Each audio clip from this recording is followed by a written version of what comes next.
Գյուրջան Կասկադ, ցանկացած համեմատություն մեր օգտին է։ Վարչապետ Նիկոլ Փաշինյանը ընդունել է Ռասմուսեն գլոբալ միջազգային քաղաքական խորհրդատվական կազմակերպության հիմնադիր նախագահ ՆԱՏՕ-ի նախկին գլխավոր քարտուղար Անդերս Ֆոգ Ռասմուսենին։ Զրուցակիցները մտքեր են փոխանակել տարածաշրջանային զարգացումների շուրջ, մասնավորապես անդրադարձ է կատարվել Հայաստանի եւ Ադրբեջանի միջև խաղաղության եւ միջպետական հարաբերությունների հաստատման մասին համաձայնագրի նախագծի տեքստի համաձայնեցման եւ նախագծի տեքստի համաձայնեցման շուրջ բանակցությունների ավարտին։ Վարչապետ Փաշինյանը ընդգծել է համաձայնագիրը ստորագրելու Հայաստանի պատրաստակամությունը ի նպաստ տարածաշրջանում խաղաղության եւ կայունության ապահովմանը։ Քննարկվել են Հայաստան-Եվրոպական միություն համագործակցությանը վերաբերող բարեփոխումների ընթացքին վերաբերող մի շարք հարցեր։ Եթե Հայաստանն իսկապես շահագրգռված է հումանիտար խնդիրների լուծմամբ, ապա պետք է ապահովի ադրբեջանցիների ապահով ու արժանապատիվ վերադարձի իրավունքը, բացահայտի շուրջ 4000 անհետ կորած ադրբեջանցիների ճակատագիրը եւ համագործակցի ականապատ դաշտերի քարտեզներ տրամադրելու հարցում։ Նման հայտարարությամբ է հանդես եկել Ադրբեջանի արտաքին գործերի նախարարությունը։ Միևնույն ժամանակ հիշեցրել, որ ծանր հանցագործությունների համար մեղադրվող հայ գերիների գործերը դիտարկվում են միջազգային եւ ազգային օրենսդրության շրջանակներում, ինչը Ադրբեջանի իրավունքն ու պարտականությունն է, ասված է հայտարարության մեջ։ Վերջին շրջանում ադրբեջանական կողմը անընդհատ ապատեղեկություն է տարածում, թե հայկական կողմը կրակում է իրենց դիրքերի ուղղությամբ։ Ադրբեջանի պաշտպանության նախարարությունը կրկին հաղորդագրություն տարածեց, թե մարտի 20-ի լույս 21-ի գիշերը Հայաստանի զինված ուժերի ստորաբաժանումները կրակ են բացել սահմանագոտու արևելյան եւ հարավ-արևելյան հատվածներում տեղակայված ադրբեջանական դիրքերի ուղղությամբ։ Հայաստանի պաշտպանության նախարարությունը հերքեց, այն չի համապատասխանում իրականությանը։ Եթե ունեք ապացույցներ, տեսանյութեր տրամադրեք մեզ։ Մենք պատրաստ ենք ուսումնասիրել, հետաքննել։ Մինչ օրս չենք ստացել նմանատիպ արձագանքներ։ Ինչու է Ադրբեջանը տարածում նման ապատեղեկություն։ Պապիկյանը դժվարացավ հարցին պատասխանել։ Մամուլում տեղի ունեցող ապատեղեկատվությունը նրա մասին, որ տեղի են ունենում կուտակումներ, զորքերի տեղաշարժեր, պաշտպանության նախարարությունը չի հաստատում։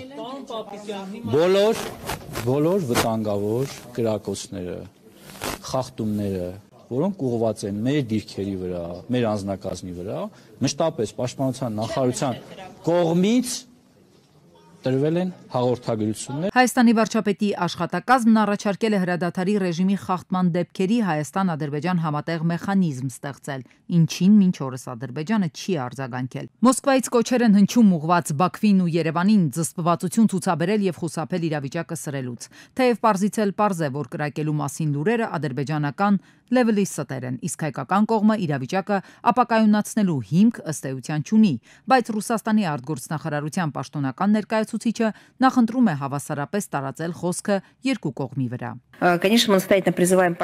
Իհարկե, մենք մեր գործընկերներին խստորեն կոչ ենք անում զսպվածություն ցուցաբերել եւ խուսափել ցանկացած գործողությունից, որը կարող է սրել իրավիճակը։ Առաջացած բոլոր խնդիրները պետք է լուծվեն բացառապես խաղաղ, քաղաքական եւ դիվանագիտական եղանակներով։ Եվ իհարկե, մենք կողմ ենք, որ Բաքուն եւ Երևանը հնարավորինս շուտ վերադառնան ամենաբարձր մակարդակով 2020 եւ 2022 թվականներից սկսած եռակողմ համաձայնագրերի փաթեթի իրականացմանը։ Ռուսաստանը ըստ քաղաքագետի ուզում է պահել տարածաշրջանային խաղացողի իր դիրքը, ինչը հնարավոր է, եթե ակտիվանա Մոսկվայի դերը, ինչպես ռուս պաշտոնյան է ակնարկում, հիշեցնելով հին պայմանավորվածությունները։ Բայց չմոռանանք Ռուսաստանի ու Ադրբեջանի դեռ չհնացած բախումները, մի քանի դրվագով, որոնք տպավորություն էին ստեղծում, թե երկրների հարաբերություններն այդքան էլ լավ չեն։ Ալիևին այդպես էր պետք այդ պահին։ Հետո, եթե փոխվեն հաշվարկները, կփոխվի դիրքավորումը նաև Կրեմլի նկատմամբ, համոզված է փորձագետը։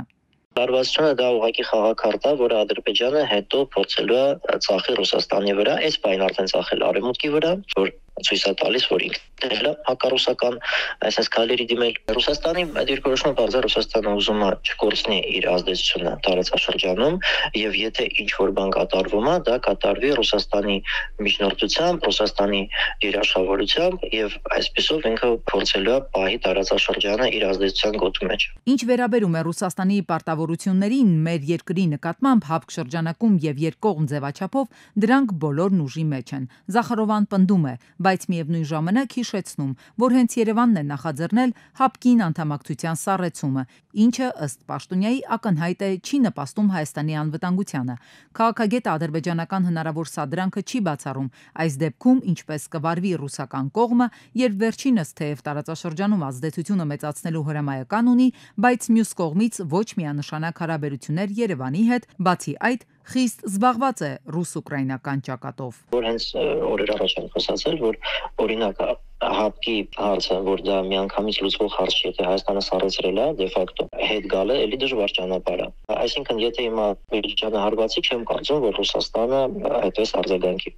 Նոյեմբերի 9-ի փաստաթուղթն էլ հաճախ հիշեցնում են թե Մոսկվան, թե Բաքուն, հատկապես 9-րդ կետը ճանապարհի տրամադրման վերահսկման մասին։ Սակայն Հայաստանը այլ առաջարկ է ուղարկել Բաքվին կոմունիկացիաների ապաշրջափակման վերաբերյալ։ Դրան Բաքուն չի պատասխանում, բացեիբաց շարունակելով Զանգեզուրի միջանցք պահանջել։ Ադրբեջանի իշխանությունների կողմից էթնիկ զտումների ենթարկված ավետարանոց, ջրաղացներ Զարթաշեն, Մադաթաշեն եւ Սարգսաշեն գյուղերի գերեզմանոցները ոչնչացվել են։ Այս մասին հայտնել է հայկական ճարտարապետությունն ուսումնասիրող հիմնադրամը։ 2025 թվականի մարտ ամսին հրապարակված արբանյակային պատկերներից երևում է, որ նշված գերեզմանոցների տապանաքարերի մեծ մասը 2024 թվականի ընթացքում անհետացվել են։ Լուսանկարներից պարզ չէ վնասի չափերը, ասված է հայտարարության մեջ։ Հայաստանի Հանրապետության անկախությանն ու սուվերենությանը սպառնացող վտանգները գալիս են մի քանի երկրից։ Այսօր խորհրդարանում լրագրողների հետ զրույցում նշել է արտաքին հետախուզության ծառայության պետ Քրիստինե Գրիգորյանը, հրաժարվելով թվել այդ երկրները։ Ինչ վերաբերում է սահմանային իրավիճակին, Գրիգորյանը այս պահին Հայաստանի վրա հարձակման վտանգ չի տեսնում։ Փետրվարի 7-ին սահմանին տեղի ունեցել գերիների, պատանդների եւ անհայտ կորած անձանց հարցերով զբաղվող միջգերատեսչական հանձնաժողովների հանդիպում քննարկվել են մի շարք հարցեր։ Այս մասին լրագրողների զրույցում հայտարարել է ազգային անվտանգության ծառայության տնօրեն Արմեն Աբազյանը։ Ամեն ինչ արվում է, որ հաջորդ հանդիպումը տեղի ունենա եւ արդյունքում արձանագրված այն կետերը, որ հուզում են անհայտ կորածների ծնողներին, գերեվարվածներին, հարցերի ամբողջական պատասխանը ստանանք։ Կոչ ենք անում խստագույն պատասխանատվության ենթարկել Անդրանիկ Քոչարյանին սանձարձակ պահվածք ցուցաբերելու եւ լրագրողին վիրավորելու համար։ Այս մասին հայտարարություն է տարածել Հայաստանի ժուրնալիստների միությունը։ Ներքաղաքական եւ արտաքին քաղաքական իրադրության յուրաքանչյուր սրմանը զուգահեռ Հայաստանում ավելանում են լրագրողներին եւ լրատվամիջոցներին թիրախավորելու դեպքերը, ընդ որում վերջիններիս կողմից իրենց մասնագիտական գործունեությունն իրականացնելիս։ Լրատվամիջոցների ներկայացուցիչներին կոչ ենք անում որևէ դեպքում չտրվել սադրանքների, գործել օրենքի եւ մասնագիտական էթիկայի շրջանում։ Թուրքիայում աջակցության ցույցեր են երկու ծանր մեղադրանքով ձերբակալված Ստամբուլի քաղաքապետ Էքրեմ Իմամօղլուին։ Իշխանությունը արգելել է զանգվածային ցույցերը, գործի դրել պղպեղը, արցունքաբեր գազը, ռետինե մահակները։ Ստամբուլում, Անկարայում բախումների հետևանքով կան վիրավորներ, տասնյակ բերման ենթարկվածներ։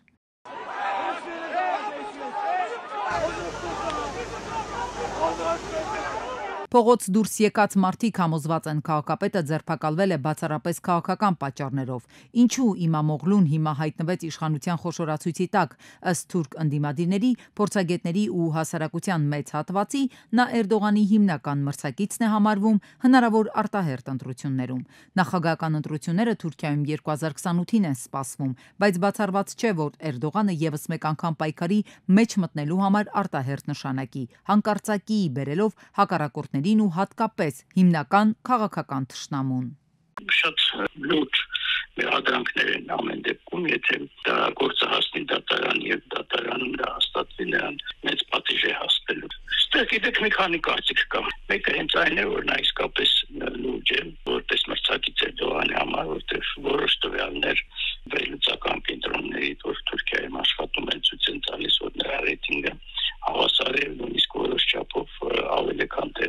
Էրդողանին։ Նախագահի աշխատակազմն իր հերթին հայտարարել է, որ պետության ղեկավարի հասցեին հնչող մեղադրանքները անհիմն զրպարտություն են։ Երկու կողմ կա, երկու կարծիք, բայց թուրքագետը հակված է մտածել, որ իսկապես Էրդողանի ոտքերի տակից հողը փախչում է երկրի տնտեսական ծանր վիճակի, հասունացող հասարակական դժգոհության ալիքի ֆոնին։ Հաշվարկվում է, որ լուրջ մրցակցի գոյության դեպքում իրեն անգամ արտահերթը չի փրկի։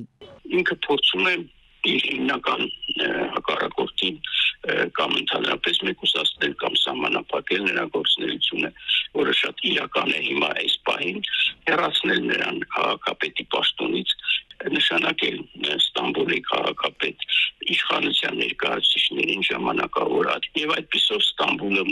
կանցնի կառավարող կուսակցության եւ Էրդողանի հսկողության տակ։ Իրավապահների տարիների աշխատանք է Իմամ Օղլուին հասցեագրված մեղադրանքների փաթեթը։ Իշխանությունը մանրամասն է հաշվարկել հակառակորդին չեզոքացնելու պլանը։ Փորձագետները հավանական են համարում, որ այս հարցը փակելուց հետո արդեն Էրդողանը կհայտարարի արտահերթ նախագահական ընտրությունների մասին։ Ամերիկացիները եւ մյուս թշնամիները պետք է իմանան, որ եթե որևէ հիմարություն անեն Իրանի ժողովրդի նկատմամբ, դաժան ապտակ կստանան։ Այս մասին հայտարարել է Իրանի գերագույն առաջնորդ Այաթոլլա Ալի Խամենեին։ Մենք աջակցում ենք բոլորին, ովքեր պաշտպանում են Պաղեստինը։ Մեզ սպառնացողները թող իմանան, որ մենք պատերազմ չենք սկսում, բայց ով կփորձի մեզ վնասել, ծանր հարվածներ կստանա, ասել է նա։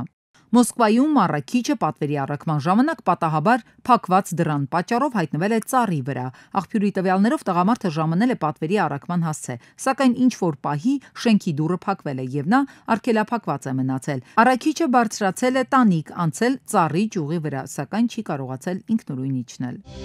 Անահիտ Աստվածուհու բրոնզաձույլ գլուխն ու ձեռքը Հայաստանում կմնա մինչև ապրիլի 10-ը։ Ժամկետի երկարաձգման մասին Պատմության թանգարանի տնօրենն է հայտարարել։ Անցնող 6 ամիսների ընթացքում Մայր թանգարանի Անահիտից Մարիամ ցուցադրությունն ունեցել է ավելի քան 45000 այցելու, ինչն աննախադեպ է ցուցադրությունների համար։ Այս մեծ հետաքրքրությունը հաշվի առնելով են բանակցել բրիտանական թանգարանի հետ, որոնք էլ տվել են իրենց համաձայնությունը։ Մշակութային աճուրդների դաշտը Հայաստանում կայացած չէ, մշակույթի նախարարությունը նպատակ ունի նոր օրենքի նախագծով կանոնակարգելու այն։ Գերատեսչությունից նկատում են օրենսդրական կարգավորման, արվեստի գործերի եւ մշակութային արժեքների առուվաճառքի գործընթացը նոր մակարդակի կբարձրացվի, առավելություններ տալով ինչպես գնորդին, այնպես էլ վաճառողին։ Վաճառողը կարողանա ձևավորել իրական գին իր արժեքի կամ առարկայի համար,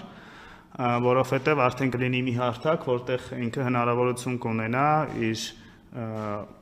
արժեքը դնի վաճառքի եւ այդ գինը կգոյանա դրա շնորհիվ, որը որ ամենաօբյեկտիվ, մենք կարծում ենք ամենաօբյեկտիվ գինը կդառնա ի վերջո։ Գործընթացի պատշաճ իրականացման համար պետությունը լիցենզավորելու եւ վերահսկելու է մասնավոր կազմակերպությանը, աճուրդի տունն իր հերթին պարտավորվելու է ապահովել առուվաճառքի գործընթացի թափանցիկությունը։ Ավելի պարզ ասած, գնորդի մոտ այլևս կասկած չի առաջանա իր գնած նմուշը կեղծ է թե բնօրինակն է։ Գնորդը կլինի վստահ, որ իր գնած մշակութային արժեքը կամ արվեստի գործը բնական է եւ այսպես ասած fake չէ։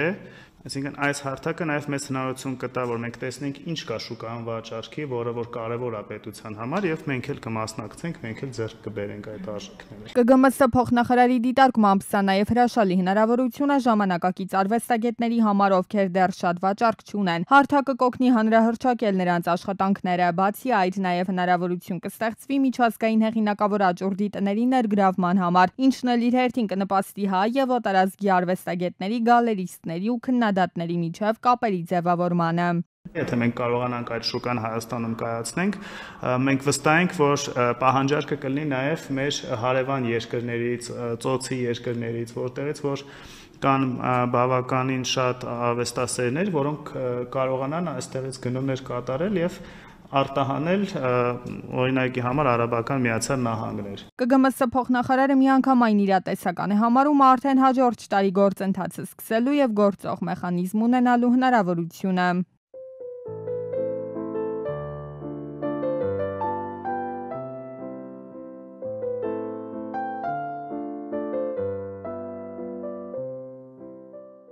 Մեծագույն հավատով են խաչակնքվում ու խոնարհվում խնդրակատարի առաջ։ Մատենադարանի ընծայաբերան սրահում հավատավորների իր շուրջն է հավաքել Շուրիշկանի հրաշագործ ավետարանը։ Մի քանի դար ապրած հազարավոր խնդրանքներ լսած ու կատարած Սուրբ Գիրքը փրկության ուղի անցած Մատյանը այսօր էլ հույս ունի։ Բուժման, իղձերի կատարման առհավատ չէ, որ կանչում է ու կանչում է։ Եկել եմ այսօր Մատենադարան հատուկ, որպեսզի խոնարհվեմ այդ Սուրբ ավետարանին, Շուրիշկանի, որը լսել եմ, որ հրաշագործ է։ Միջնադարյան Գանձարանի բացառիկ պատառիկը գրվել է Վասպուրականի Քաջբերունի գավառի Ասպիսնակ գյուղում 1498-ին։ Անունն էլ ստացել է նույն Շուրիշկան գյուղում հայտնաբերվելու համար։ Իսկ այդ գյուղում ավետարանը հայտնվել է 1603-ից 1604 թվականներին թուրք-պարսկական պատերազմի ժամանակ, որը այլադավների հալածանքից պաշտպանելու նպատակով հավատացյալները թաղել են Սուրբ Բարսեղ կեսարանցի վանքի բակում։ Ըստ ավանդույթի որոշ ժամանակ անց հողատակ թաքստոցից աղբյուր է բխել։ Տարածքը վերածվել է լճակի, ձեռագիրը մնացել է ջրի տակ, Սուրբ Գիրքը բերվել է միայն 7 տարի անց։ Լրիվ անվնաս։ Անվնաս։ Ավետարանի սկզբի մի քանի թերթերը վնասված են ջրից, նկատելի են ջրի տեղերը, քանի որ ինքը թղթյա է, այդ խոնավության հետքերը կան, որը եւս մեկ անգամ ապացուցում է խոնավության արկայությունը ձեռագրի ճանապարհին։ 3.5 դար անց 1973-ին ավետարանը Մատենադարանին է նվիրաբերում հայրենադարձ Ներսես ու Մաթևոց Ծառուկյանները, ու միջնադարյան մշակույթի գանձարանի նմուշից ճառագող լույսն ու զորությունը փոխանցվում են սերնդեսերունդ։ Առաջինը հարցնում են, որտեղ է ցուցադրված ձեռագիրը եւ հաճախ իրենց պատմությունները իրենք են մեզ ներկայացնում, ինչպես են օրինակ իրենց ընտանիքի անդամներին բժշկել կամ իրենց խնդրանքը կատարել եւ գալիս են նաեւ ինչ որ նվիրատվությամբ շնորհակալություն հայտնելու։ Հայ միջնադարյան գրքարվեստի հռչակավոր ձեռագրերից մեկը Շուրիշկանի ավետարանը մեր ժողովրդի բացառիկ գանձերից է։ Կազմը, որ հիմա տեսնում եք, դա կրկնակազմ է, որը ավելացվել է հետագայում, իր հիմնական կազմը չի պահպանվել, ունենք նաև այս արծաթյա կրկնակազմի տակից կաշվե կազմ, որը կարմրավուն է, ինչի պատճառով նաև ավետարանը կոչվել է Կարմիր ավետարան, եւ սա 19-րդ դարի կրկնակազմ է, որը որպես նվեր նվիրել են ավետարանին։ Պապ Կարմիր Սուրբ Բարսեղ կեսարացի անուններով հայտնի 15-րդ դարից մեզ հասած Զորավոր Մատյանը ձեռագրերի տանը կցուցադրվի մեկ ամիս։ Հենց այստեղ հավատավորները կարող են գալ հաղորդակցվել Շուրիշկանի զորությանը։ Ավտոմեքենաների լրացուցիչ ուժեղացուցիչներից եւ բարձրախոսներից հնչող երաժշտության եւ ազդանշանների հետ կապված օրենսդրությունը խորհրդարանը նախատեսում է խստացնել։ Իշխանական падգամավորներն ու ազգային ժողովի նախագահն են նախագիծը ներկայացրել, որ հասարակական անդորն այդպես չխաթարեն։ Խորհրդարանում այս թեմայով այսօր լսումներ են տեղի ունեցել։ Առողջապահության հարցերի հանձնաժողովի նախագահը հայտարարել է, հարցը հստակ է, կարևորել հանրության առողջությունը, թե անհատի զվարճանալու իրավունքը։ Վերջինիս համոզմամբ իհարկե հանրության իրավունքն այստեղ պետք է գերակայի։ Երևանի դպրոցներից մեկում տեղի ունեցած ծեծկրտուքի ընթացքում 15-ամյա աշակերտին գանգուղեղային վնասված կախտորոշմամբ տեղափոխել են հիվանդանոց։ Համայնքային ոստիկանությունը պարզել է, որ տուժողին բռունցքով հարվածել է նույն դպրոցի 14-ամյա մեկ այլ աշակերտ։ Քննչական կոմիտեից էլ փոխանցում են, քրեական վարույթ չեն նախաձեռնել, քանի որ տուժողի ծնողը հետ է վերցրել իր դիմումը։ Մարտի 21-ին 36-ամյա Սուրենը BMW-ով Միասնիկյան պողոտայից դեպի Հերացու թունել ընթանալիս բախվել է պատին։ Մեկ հոգու առաջին օգնության են հասել քաղաքացիները, օպերատիվորեն ժամանած Երևանի շտաբօգնության բժիշկների հերթապահ խումբը։ Նա տեղափոխվել է Հերացու անվան առաջին համալսարանական հիվանդանոց։ Ժամանել են ոստիկանության բարեկային ծառայության Երևան քաղաքի գնդի 3-րդ գումարտակի առաջին վաշտի բարեկները։ Իմ տեղեկություններով վարորդը ենթարկվել է սթափության փորձաքննության, եղել է սթափ։ Դեպքի մասին բարեկային ծառայության Երևան քաղաքի գնդից տեղեկությունը փոխանցել են Հայաստանի քննչական կոմիտեի, Երևան քաղաքի քննչական վարչության ճանապարհատրանսպորտային հանցագործությունների քննության բաժին։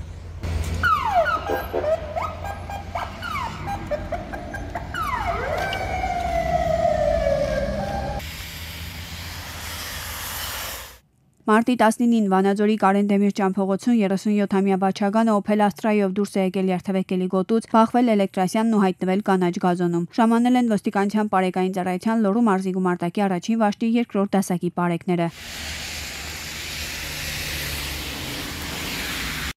Ոստիկանության բարեկային ծառայության Կոտայքի մարզի գումարտակի առաջին եւ երկրորդ վաշտի բարեկները մարտի 17-ին օպերատիվ տեղեկություններ էին ստացել, որ Մերսեդեսի վարորդը մեքենան վարում է առանց վարորդական վկայականի։ Տեղում գումարտակի հրամանատար Բադալյանի գլխավորությամբ ճշտել են ուղղությունը։ Երկրորդ վաշտի բարեկներն էլ կարճ ժամանակում հայտնաբերել այն։ 19-ամյա վարորդը մեքենայով տեղափոխվել է բարեկային ծառայության Կոտայքի մարզի պահպանվող հատուկ տարածք։ Իսկ օրեր առաջ Կոտայքի մարզի բարեկները հերթական օպերատիվ տեղեկություններով հատուկ պահպանվող տարածք էին տեղափոխել Range Rover-ը, որը հետախուզման մեջ էր։